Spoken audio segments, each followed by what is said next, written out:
Ladies and gentlemen, good day and welcome to the Q1 FY22 earnings conference call of Eris Lifesciences.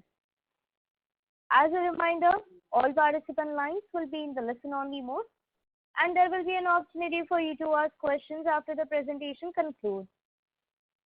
Should you need assistance during the conference call, please signal an operator by pressing star then 0 on the touchtone phone. Please note that this conference is being recorded. I now hand the conference over to Mr. V. Krishna Kumar, Chief Operating Officer and Executive Director of the company. Thank you, and over to you, sir. Thank you. Good afternoon and welcome to our first quarter conference call. I'm Krishna Kumar and I'm happy to share the highlights of this quarter with you. As per AIOCD, the Indian pharma market growth for the quarter was 34%, excluding COVID molecules. This growth was led by acute therapies, which have grown at 54% overall and at 47% excluding COVID molecules, largely on account of the low base of acute in quarter one of last year. I am happy to share that Eris continues to rank among the top 10 fastest growing companies based on June MAT data. In fact, Eris is the only company on this list to have a single-digit contribution from acute therapy. All other companies on the fastest growing list have acute therapy contributions ranging from 35% to 70%. The chronic and subchronic segments of the IPM have grown by 20% and 33% respectively in quarter one. Eris's year-on-year growth for quarter one was 30%. We have outperformed the market in chronic and subchronic segments, which accounted for 92% of our revenue in the quarter. Likewise, we have outperformed the market in our top three therapies, which accounted for 88% of our revenue in the quarter. In the cardiometabolic segment, which is 58% of our revenue, we have grown by 21.6%, while the IPM has grown by 17.6%. In our VMN segment, which constitutes 23% of our revenue, we have grown by 63% vis-a-vis the market growth of 49%.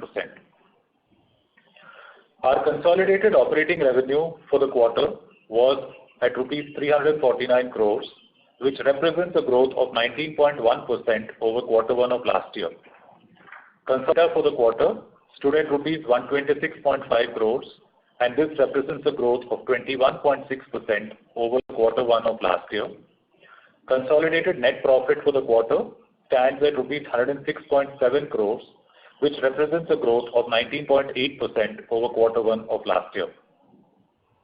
Consolidated gross margin at 80.3% has remained at similar levels as quarter one of last year. The standalone gross margin has increased to 84.8% in quarter one of FY22, up from 83.1% in the quarter one of last year and 80.5% in quarter four of last year. This increase is along the lines of what we had projected last quarter and is largely an outcome of Guwahati manufacturing accounting for 81% of products sold in quarter one of FY22. The corresponding number was 60% in quarter four of last year. Consolidated other expenses for the quarter at 25.3% of revenue have remained at similar levels as Q1 of last year. Standalone other expenses for the quarter at 25.8% of revenue have increased by 97 basis points compared to Q1 of last year. This is led by partial normalization of promotion activities in this quarter. Consolidated operating EBITDA for the quarter was rupees 126.5 crores, representing a margin of 36.2% of revenue. This is an expansion of 74 basis points over quarter one of last year. Standalone EBITDA margin stood at 40%, up 176 basis points from 38.3% in quarter one of last year. Consolidated taxes for the quarter stood at 8.9% of PBT compared to around 6% in Q1 of last year, largely on account of reversal of deferred tax liability. Consolidated net profit for the quarter was rupees 106.7 crores, representing a growth of 19.8% from Q1 of last year. The Q1 net profit margin is 30.5%, which is maintained at the same level as Q1 of last year. Our standalone debtor days at the end of the quarter stood at 36 days. We remain highly cash generating, and our operating cash flows for the quarter were at 88% of EBITDA, and free cash flows for the quarter were at 81% of EBITDA. Our treasury balance as on 30th June amounted to rupees 520 crores. The board has approved an interim dividend of rupees 6.01 per share. We continue to enjoy significant tailwinds in our power brand portfolio. As of the end of quarter 1, 10 out of our top 15 mother brands were ranked in the top 5 in their respective segments. In line with our plan to launch 10 odd new products in FY22, we have launched 3 products in the first quarter. Zomelis SG is a combination of vildagliptin and rimogliflozin, which we have licensed from Glenmark. Remylin DX is our new offering in the vitamin D plus methylcobalamin combination, and Zag-Day is a lower dose once a day version of our previous offering, Zag-D. Our latest generation diabetes products, Zomelis and Gluxit, continue to maintain their number 1 market positions among other generic brands in their respective segments. They rank number 3, including innovator brands. Gluxit, which was among the first generic brands of dapagliflozin to be launched in October 2020, is run rating at rupees 2.7 crores of sales as of June 2021. Zomelis, our offering in the vildagliptin space, is run rating at rupees 4.8 crores of sales in June 2021 after having clocked rupees 44 crores of sales in FY21. During the quarter, the management has reassessed the useful lives of brands after taking into consideration prevalent industry practices. Based on the said reassessment, the useful life of brands and trademarks in intangible assets has been revised to 20 years from the previous 50 years. During the quarter, the management has also reassessed the method of providing depreciation on tangible assets after taking into consideration past experience and expected usage. Based on the said reassessment, the method of depreciation has been changed to straight line method from written down value method in case of property, plant and equipment and right of use assets. The company has accounted for these changes in estimate of useful life and depreciation method prospectively, and consequently the depreciation and amortization for quarter 1 of FY22 is higher by rupees 18.50 million at the standalone level. At the consolidated level, the depreciation and amortization expense for quarter 1 of FY22 is higher by rupees 38.83 million.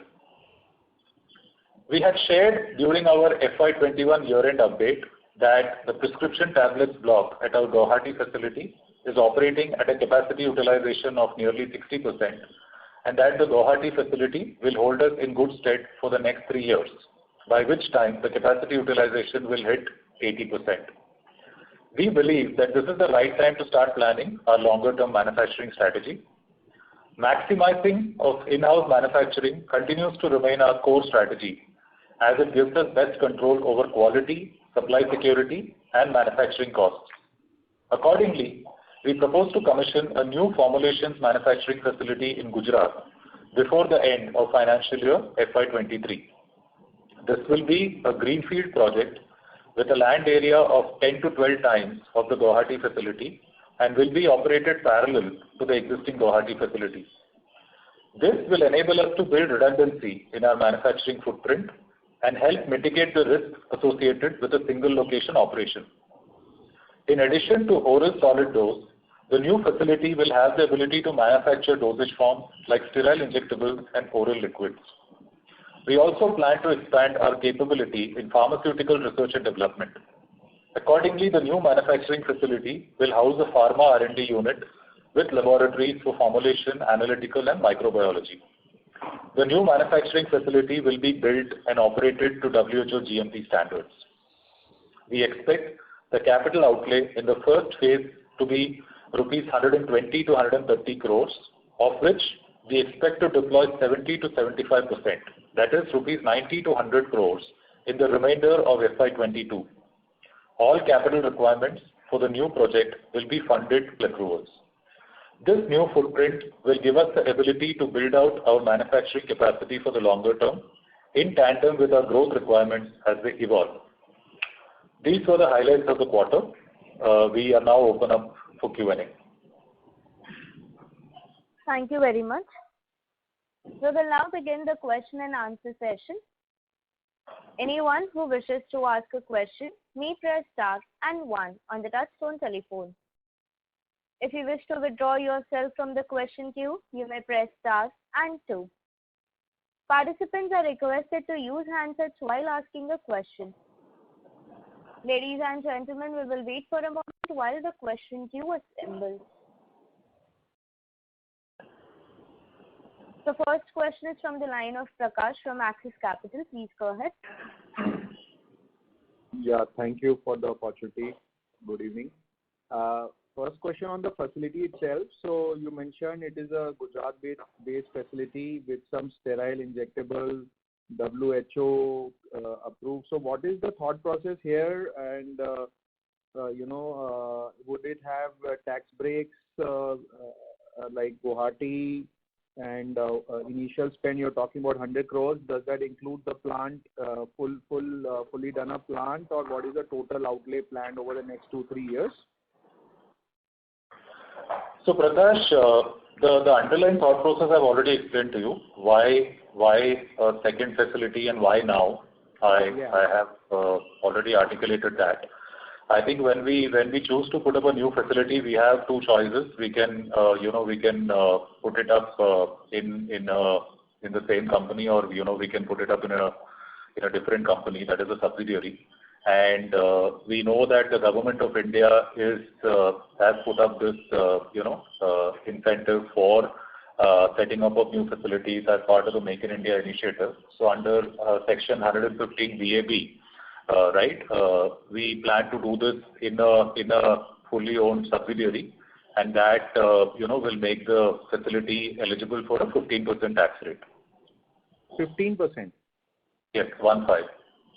Okay, and this is largely for domestic markets. You put an angle of WHO approval, so do you plan to export stuff? This is our Guwahati facility also operates to WHO GMP standards, so that is the standard that we follow for our domestic market business. As far as the business strategy is concerned, we have discussed this on multiple occasions. We plan to remain focused on the domestic market. So this facility is meant to again power our domestic business as we go forward. Perfect. That is very helpful. And one more question on the facility itself, like having sterile injectables and oral liquids, which therapy area we are, looking at apart from our chronic portfolio? So we already have some products in these, dosage forms. Like readout injection is an important product for us, which we presently outsource. Because we don't have the capability in Guwahati. We have some pediatric products in oral liquids, which we again outsource. Since we believe in in-house manufacturing as a strategy, obviously we want to do more. We have articulated our therapy focus that cardiometabolic VMN will continue to be our mainstay. Additional therapies that we look at are derma, women's health, and neuro. So there is no great change envisaged in the overall therapy focus, but these are missing gaps that we've identified in our manufacturing capability, and we are closing those gaps. Okay, that is perfect. And last one, on the pipeline side, you spoke about 10 plus launches, 3 already done. These remaining 7, what kind of products, which kind of therapies we should expect? So they will be from our existing therapies, and you can expect them to be evenly distributed through the year. Mm-hmm. Okay. So this 15-20% growth is now the new normal for us? We have guided to 15% growth for the year, and that is what we are targeting to get to. I don't unable to comment on anything further at this point. Okay. Perfect. This is very helpful. Thank you and all the best. Thank you. The next question is from the line of Surjit Pal from PL India. Please go ahead. Thank you. Good evening. Could you please tell me your capital outlay? I mean, I just missed if you can detail on that.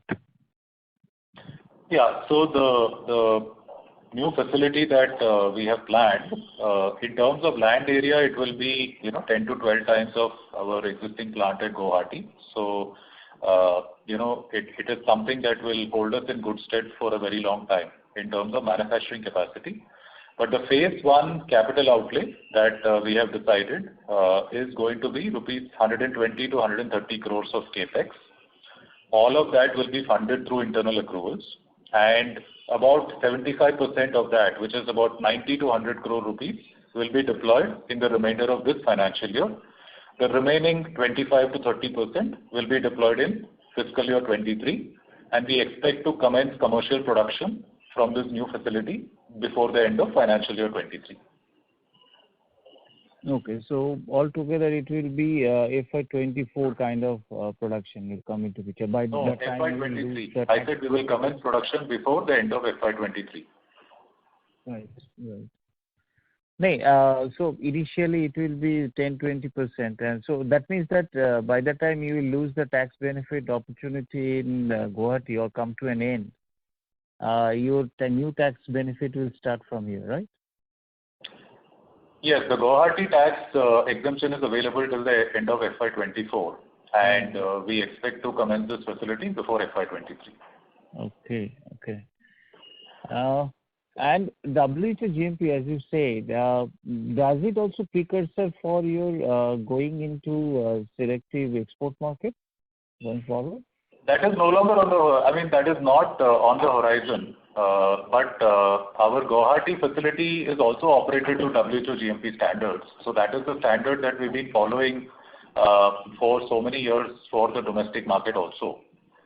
So that it is like a foregone conclusion for us that the new facility will also operate to those standards. But there is no plan to get into exports. I think there is so much to be done in India, and we will have our hands full with that.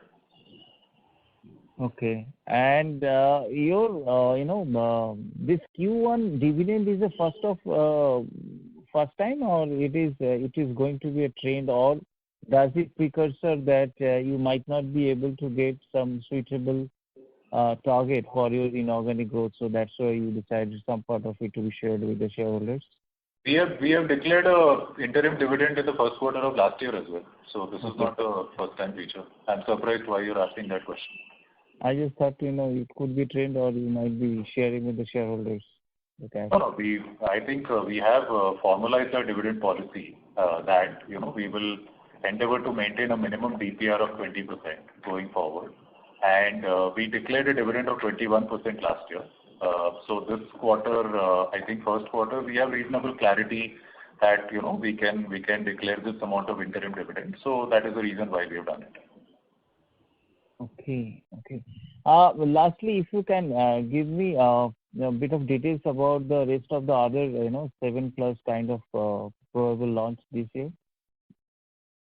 Yeah, so I am, unable to, talk about specifics, but suffice to say that we have, chosen some very strong therapies to be in right at inception, because I think cardiometabolic and vitamins, nutritional supplements, these three seem to be the, choicest of markets for everybody now. And, having been in this market for the considerable period of time and having an established position, I think these three will continue to be the, biggest recipients of investment from our side. And we have also clarified that we are investing in other three therapies, women's health, dermatology, and neuropsychiatry. So this will be the footprint really. There can always be exceptions, but I think largely you will see that bulk of our actions will be focused on these 6 therapies. Thank you and all the best. Thank you. Thank you. The next question is from the line of Abdul Puranwala from Anand Rathi. Please go ahead. Yeah, hi. Thank you for the opportunity. So just wanted to understand how would the market share in Zomelis would have, would be there in Q1 if we compare it sequentially. So we had reported an exit market share of around 4.8% in the molecule in the month of March. So there hasn't been any, and we had reported an exit run rate of I think 4.4 to 4.5 crores. So that is trending towards 5 crores now because our run rate in June was 4.8. As far as market share is concerned, I don't think there has been any major change. If anything, it has only improved slightly. From 4.8, it has gone to 5.1. But we don't measure these impacts on a quarter by quarter basis. I think it's important to have a longer length of time before we start benchmarking these parameters.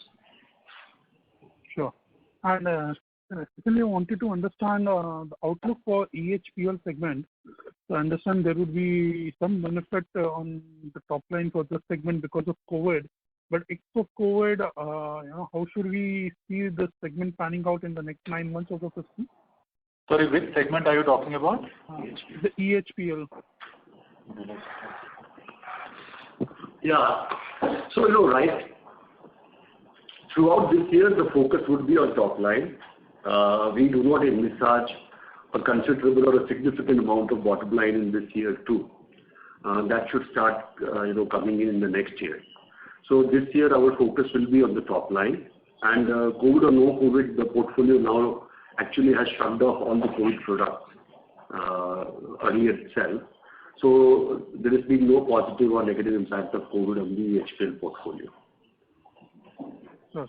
Understood. Thank you. Thank you. Reminder to the participants, anyone who wishes to ask a question, please press star and 1.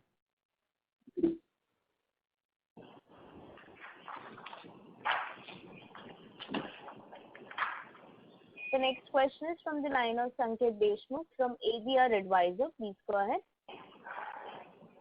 Hello, sir. Thank you for giving me the opportunity. So my question is towards the other income. Looking at this quarter, there is quite an increase in that particular part. So can you please highlight on why there is an increase in the other income? Yeah, Sachin here. The increase in other income is basically because of 2 reasons. One is that treasury last quarter was around 180 crores, which is around 520 crores this time as of end of June. And also our return on investment last year was 3%, which is 5.2% this time. So it's a double impact, increase in the treasury amount and also the increase in ROI. That's where you see the increase in other income. All right, understood, sir. And my other question is on the sales. So what has been the impact of COVID on sales, basically? I think it's very difficult to, put a precise number. I think I try to answer that qualitatively because definitely there have been disturbances in Q1. The only change in flavor was that unlike a national lockdown last time, this time there were regional lockdowns. So we have had, several weeks of disruption at the ground level.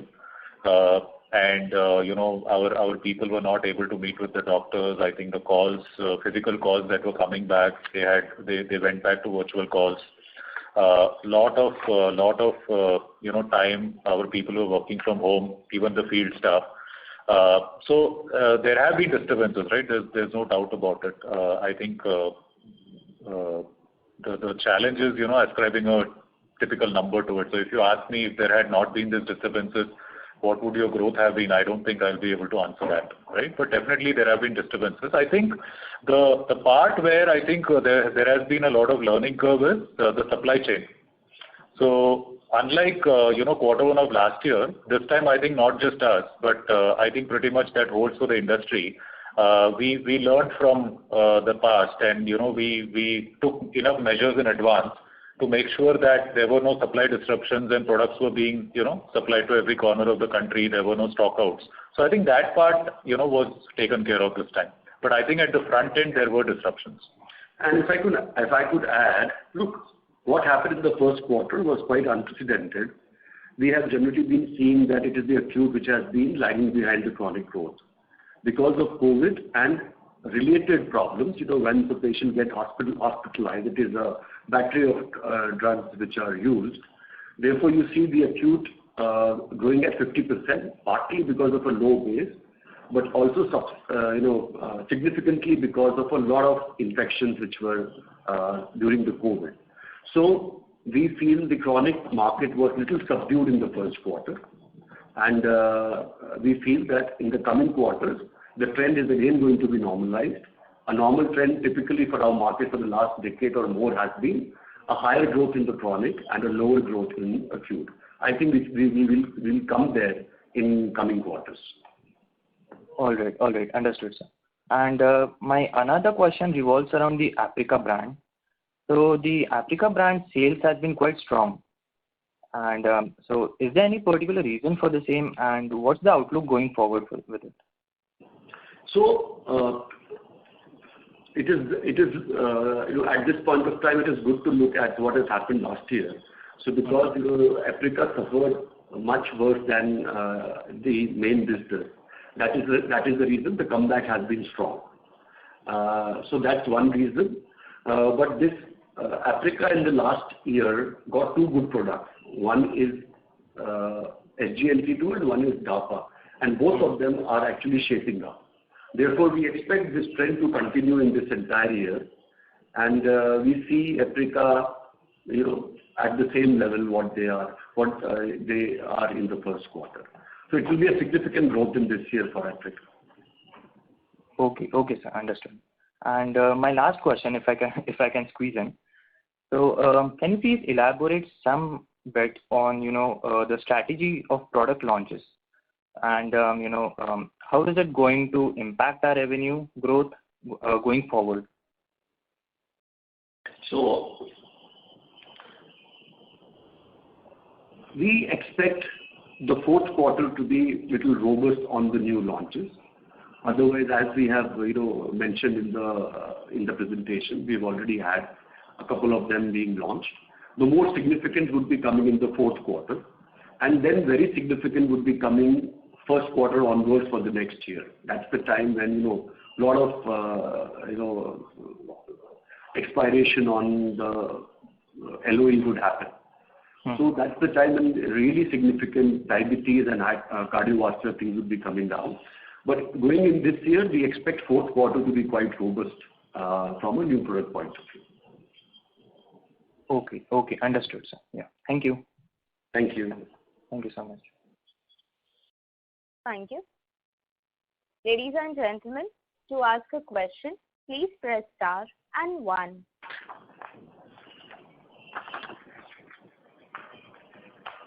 The next question is from the line of Rajashekar, an individual investor. Please go ahead. Good evening, sir. My first question is, have we taken the full advantage of the Strides portfolio, what we had taken over? Yes, definitely. I think we have realized significant value from the portfolio in multiple ways. I think we took a portfolio with a top line of 180 crores, and we focused our attention on the top 5 brands, which at that point had a top line of 140 crores. So 40 crores of brands we just stopped promoting because that was tail end. I think at that time when this 140 crores, top 5 brands, it has grown at a CAGR of 11% since acquisition. The largest brand, Renerve, has grown at a CAGR of 18% since acquisition, and these growth rates are after absorbing a 7% hit because of the GST rollout. So that's as far as the top line is concerned. As far as field force is concerned, this products were being promoted by a field force of almost 1,100 people at the time of acquisition. So we took about 600-650 people on rolls, and we have expanded the field force productivity by more than 2.5 times since we've acquired. And last but not the least, on the manufacturing front, all these products were manufactured by third parties at the time of acquisition. So the cost of goods sold of the portfolio was 35%. I think barring renal injection, which, as I already said, we don't make injectables at this point. Barring that, we have taken most of the production in-house, so the COGS has fallen to 22%, which is, much closer to our corporate average. So it has been a, very, very value-creating acquisition for us on multiple fronts. And I mean, not to mention that, it gave us an entry into neuropsychiatry. We got two divisions which have reached to, neurologists. So it has worked well on multiple fronts. Okay, sir. Next, what is your plan on the inorganic growth? You have about 500 crores worth of cash with you. So what are your plans to utilize that? I wish I could plan inorganic growth. That would be a dream come true for anybody. But I think the best you can do on the inorganic front is to have the cash ready, make sure that you have your thoughts clear on what is it that we want to do and what we don't want to do, and then I think only time will tell on what hits the sweet spot. So I think suffice to say that we have our therapies defined very clearly on where we want to do inorganic deals. We are very clear about the kind of products we want, what kind of prescription profile it has to have. Anything that comes with less than 65-70% gross margin will struggle to find a place in our system. So I think, and then obviously we are a metro tier 1 operation, right? So I think the kind of acquisitions we make, the businesses will have to have those kind of profiles. So these things are fairly clear, but you can't plan for it, right? I think we are confident that we are making all the right efforts and we are seeing all the right kind of deals. But I think only time will tell in terms of what hits the sweet spot. That's right. But are we looking at opportunities? That's what I'm just. Yes, we are. Okay. Then the other question is, Eris is basically on tier 1 metros only. Are we planning to go into tier 2, tier 3 cities? Any plans on that? So I think the choice of tier 1 metro is very closely linked to our choice of doctor specialty, and we have said on previous occasions also that since inception we have been focused on specialists and consulting physicians. We don't focus on general physicians. So I think the moment you have decided that you're going to have a super specialty focus, metro tier 1 accounts for 75 to 80% of the super specialty business.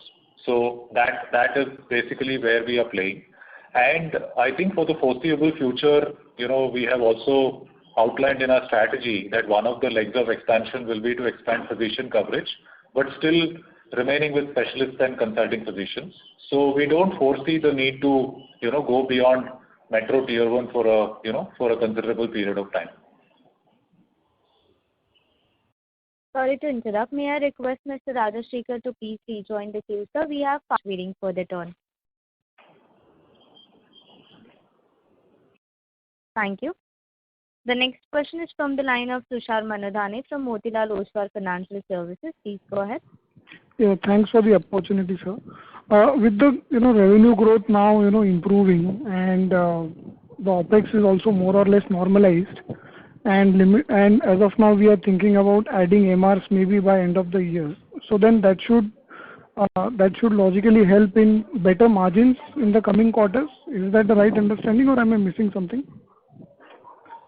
See, when you look at our business from a 5-year perspective, we have a standalone EBITDA margin. It was 40% this quarter. I think for the whole of last year we were at 38-39%. So I mean there'll be quarterly fluctuations, but 38 to 40% is the EBITDA margin profile of our base business. And what we believe is that we have the liberty to let go of 200 to 300 basis points at the EBITDA margin level as we look to scale up in terms of a growth perspective. So a 38 to 40% EBITDA margin business can become a 35 to 36% EBITDA margin business at a significantly higher scale. And this is a fairly sensible strategy going forward based on our perspective. I think adding people is something that is a considered call, which we will do year on year. And the trigger for that will be, as I said, typically introduction of big new products where we need to create a new division to give the product adequate focus. That will be the trigger for adding people. And adding people will, depress the profit in the short term because, the first year of induction You will not see a division, giving huge profit margins. It is an investment that we make at an overall level and which will generate returns going forward. It has already been seen in the case of Zomelis. So we added a division for Zomelis in the financial year 20, and the results of that were, evident in financial year 21. So basically, what happens is the yield per man per month that scales up year on year in a new division, and that is what drives the profitability of a new division.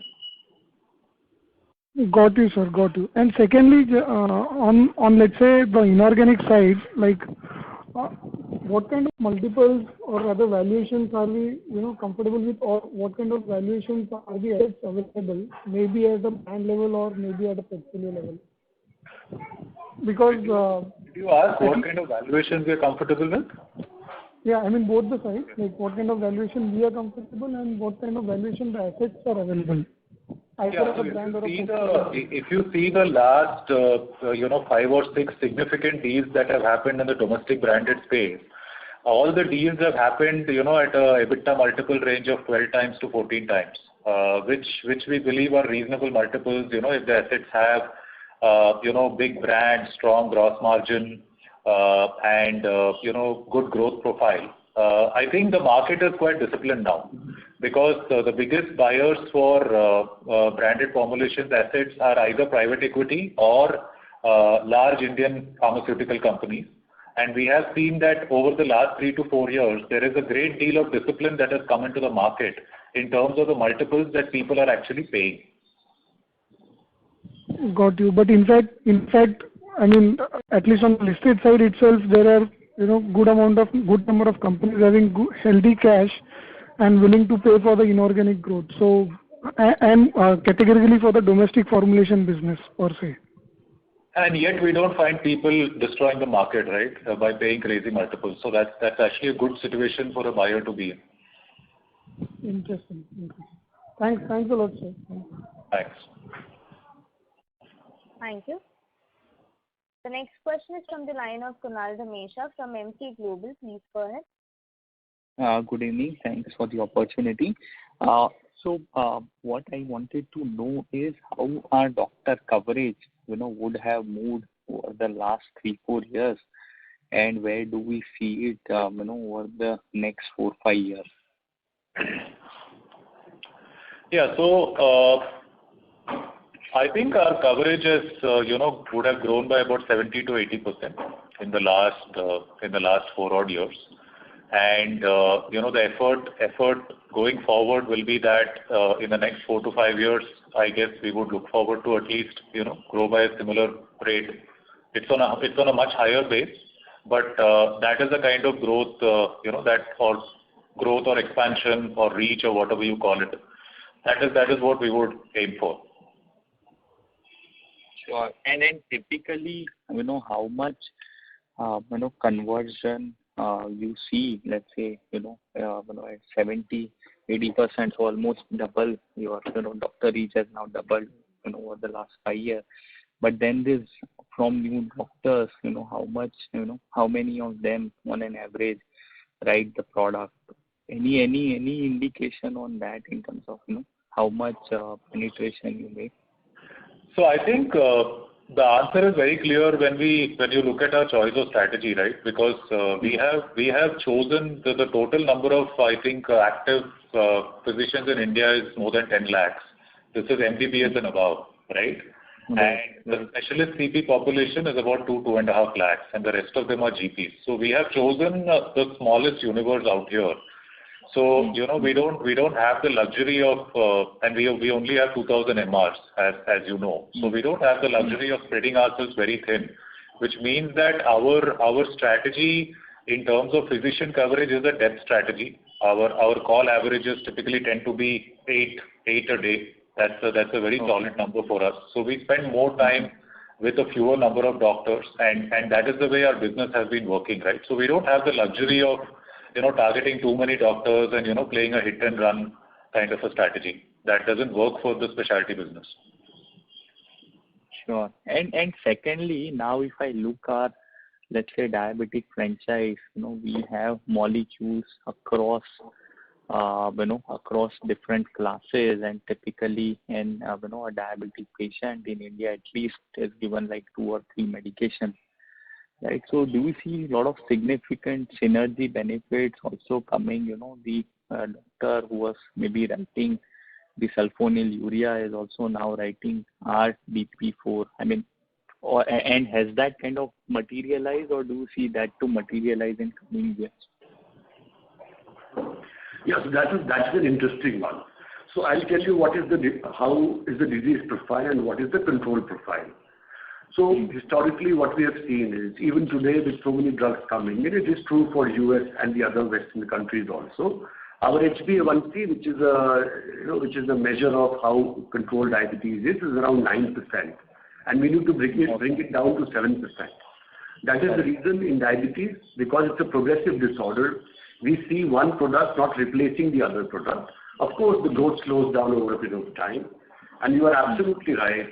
In each prescription, we see at a specialist level, we see around 3.1 product for diabetes in one prescription. And this has steadily going up because the nature of the disease has been progressive.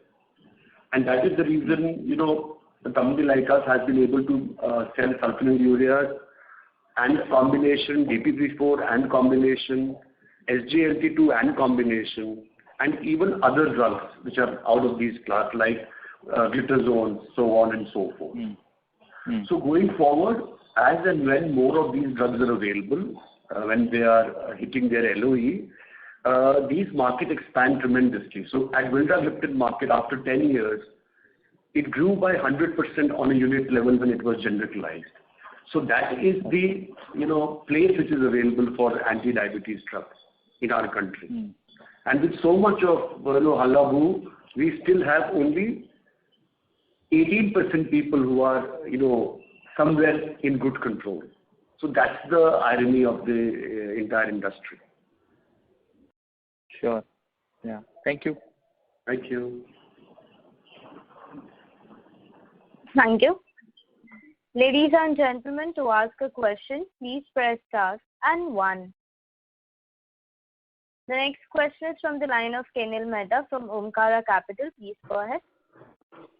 Sir, what will be the total capex, overall capex after the phase 1 gets over? So I think that remains to be seen, because we want to expand in a modular fashion as the business requires it. So phase 1 has been clearly chalked out. We will create a footprint that is slightly larger than Guwahati in phase 1.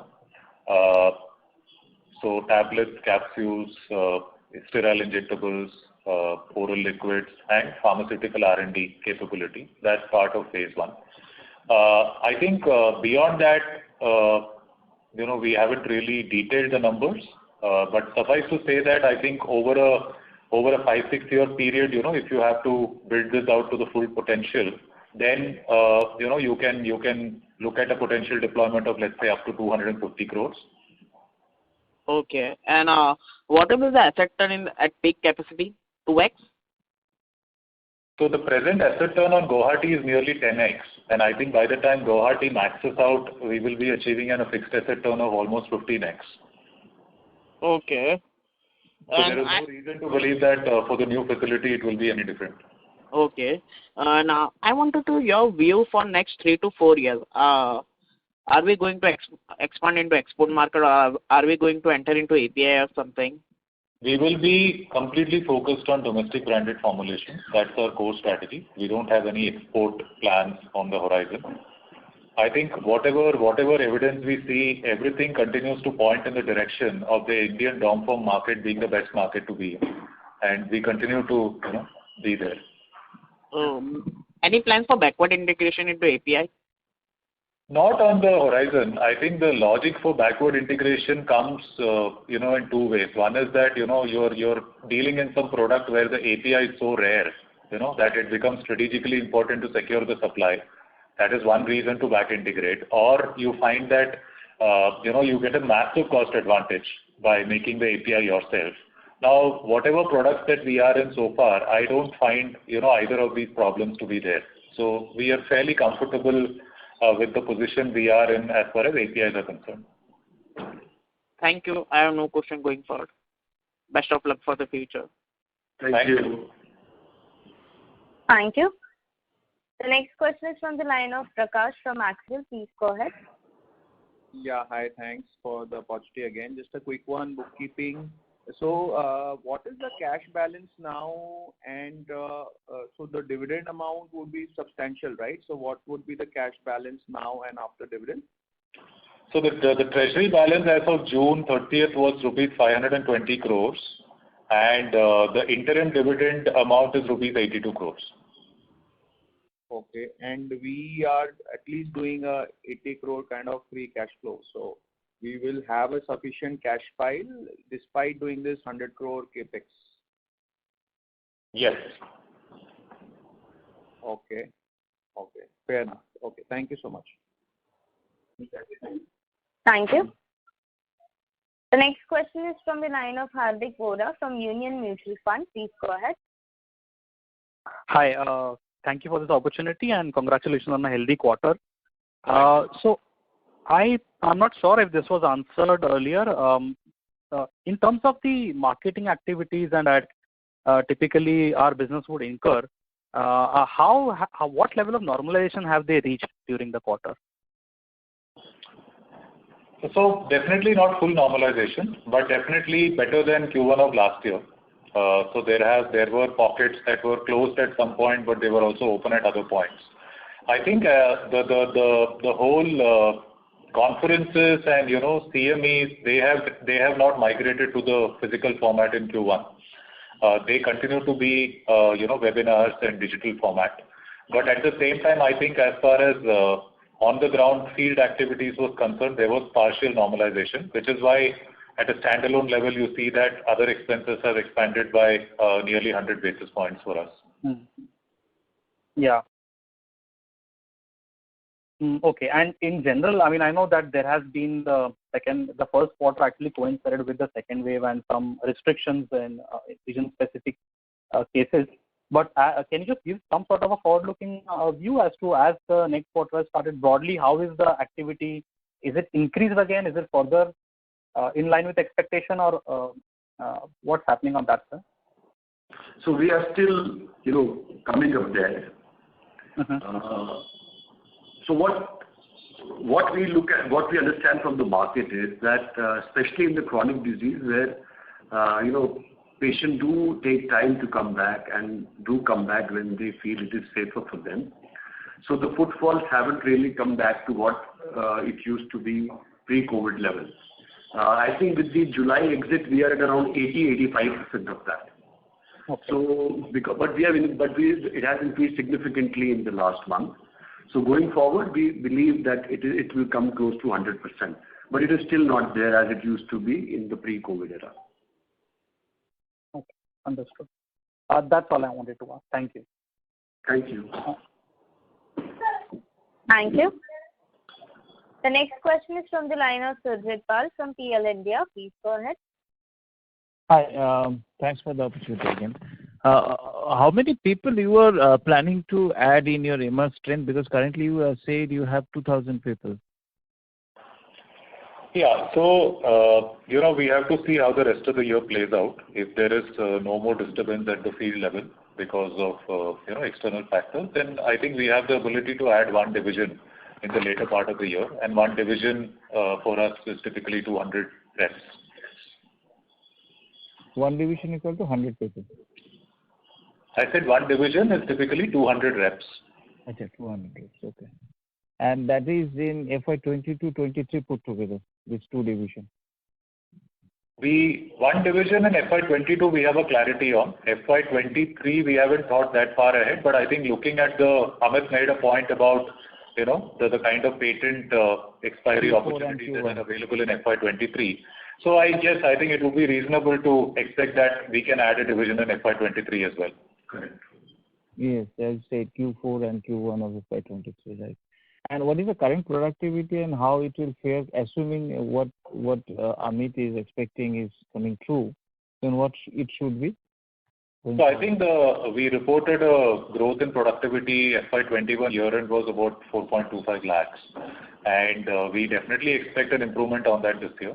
I think it's a little too early to predict where we will land. Obviously, once we add a division, the denominator increases, right, to 2,200 reps. So on that overall basis, you might see a decline.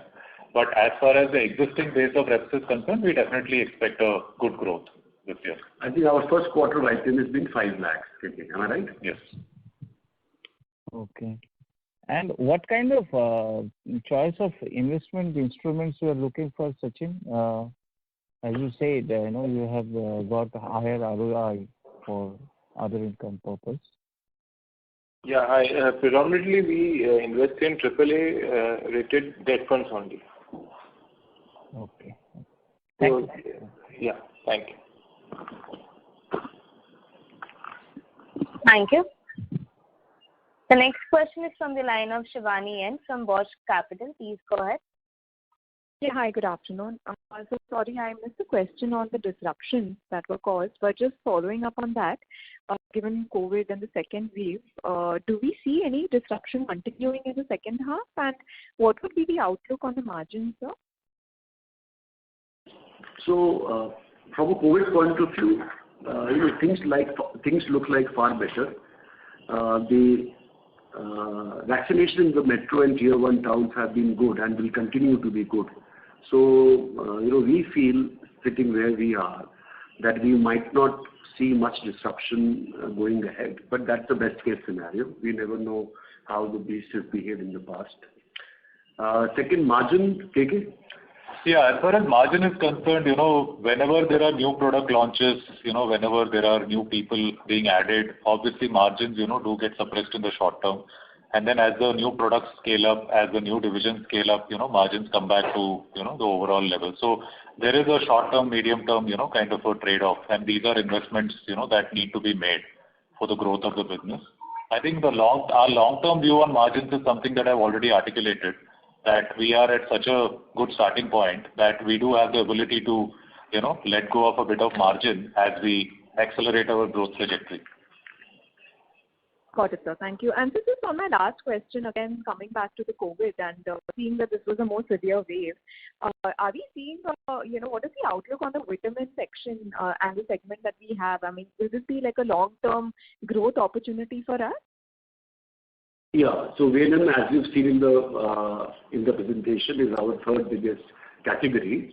Right. And we believe that COVID has, led to a structural change in the way people thought about VMM. It's both from a doctor's perspective and also from the patient perspective. Certainly not all is going to stick. You've seen the way it has fallen from May onwards, but it will be 12 to 15% growth range, which it will be maintained for, I think, for a couple of years. So that's an indirect fallout of COVID. Got it, sir. That was helpful. Thank you so much. That's all from my side. Thank you. Thank you. The next question is from the line of Agraj Shah from Tata AI Life Insurance Company. Please go ahead. Thanks for the opportunity. So on the R&D side, so you mentioned that the new capacity that will be putting up in Gujarat, it will be having an R&D unit. So can you just give more details around that, as in based on our whatever is the existing R&D setup is, how will that augment to this the existing one, and what are the plans for the future? And in that light, as you say that in the next financial year you will be having a lot of products going off patent and you'll be tapping those. So in the past, we've seen that for say like Zomelis, we prefer the acquisition route. So for the new opportunities, would we be also looking at inorganic route, or we'll be developing them inside? What would be the strategy around that? Thanks. Yeah, so there are two questions there. I'll take them one by one. So as far as R&D is concerned, pharmaceutical research and development is really about developing new formulations. So these formulations could be, plain vanilla oral solid dose formulation of products that have gone off patent, or they could be combination products, or they could be incorporating some new drug delivery system like an extended release once a day kind of products. So our R&D efforts have been and will be focused around formulation development. When we say R&D, we don't mean drug discovery or basic research or API synthesis. We are not talking about any of those. As of today, we work with a lot of third-party partners who have been long-term working with us and who partner us in terms of developing and launching new products. I think over the next 2-3 years, just as we believe in manufacturing majority of products in-house, we have decided to take the formulation development activity in-house as well. So that is what you will see over the next 2 to 3 years. Okay. In terms of R&D team of hiring, do we have an existing team? Will we be adding more people around that? And since you are also getting into injectables and other oral liquids, etc., so we will be building up a team. So that is the plan. Okay. And then the second part of the question around the LOE products next year, the strategy around that. Yes, so I think Zomelis is something which was available. We acquired it, and it has turned out fantastically well. I think 12 crores in the first year, followed by 40 plus crores in the second year, and I think it's going at a healthy trajectory. And on the back of that, we launched Gluxit, which was an organic, internally homegrown product. Both are number one in their molecules. So both strategies have worked for us. I think going forward, the most important thing is that Zomelis and Gluxit have given us the confidence that in all the future LOEs that come up, right, we have the ability to play for a number one, number two, market rank in whatever products come up, because the Eris franchise in diabetes has been built up to such an extent that when we launch a new product in this franchise, we don't have to, again bend backwards and start from scratch. I think the reputation and the credentials are already there.